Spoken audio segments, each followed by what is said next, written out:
This is 3.3 part 4, and we're going to continue doing factoring of polynomials. And what you want to notice about this particular example is that the first term is negative. And if the first term is negative, you always want to make your GCF negative. That's just going to be a rule, and it's going to be something you're going to have to kind of remember. So if we're going to do our factor tree, we write down negative 7x squared first of all. And when we're doing our factoring, we're going to put a negative and then our 7. And then x dot x. Then minus 14x. We're going to break that into 2 with our minus sign, and 7, and the x, and then plus 21. The plus sign comes down. 21 is 3, and 7. Now, we're going to highlight the stuff in common, but we're going to add one little extra thing here. So the 7 is in common in all three, and that's it. When your first term is negative, you actually have to make your GCF negative. So I'm not just going to put a 7 in front of my bracket. I'm going to put a minus 7. And we've done some work with this in the past, but whenever you factor out a negative number in front of a set of brackets, it creates everybody inside, it causes them to change signs. So when we factor out a negative 7, all three of our terms, this guy, and this guy, inside the brackets, whatever's left is going to be the opposite sign of what you see here. So what do we have left here? We used to have a negative and then an x and an x. We're going to now have a positive here, x dot x.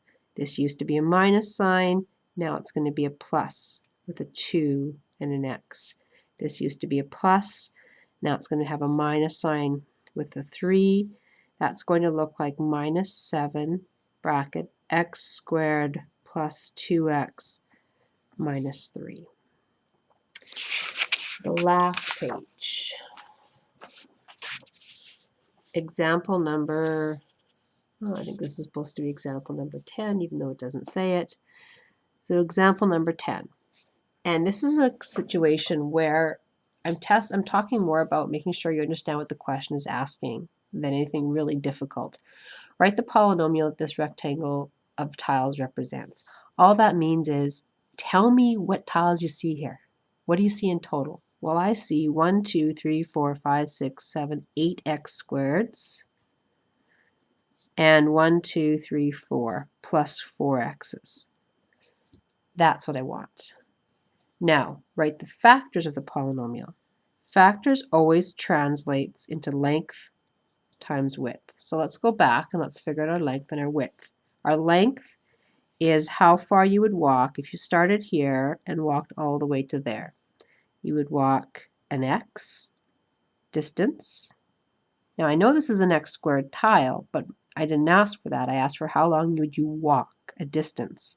You would walk a distance of x, a distance of x, and a distance of 1 for a distance of 2x plus 1. Oops. Now why did I do that? Take a look.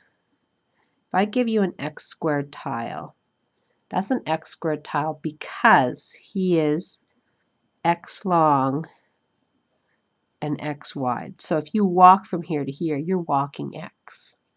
Let's go back over here then. If you were to walk from here all the way up to here, how far would you walk? An x plus another x plus another x plus another x.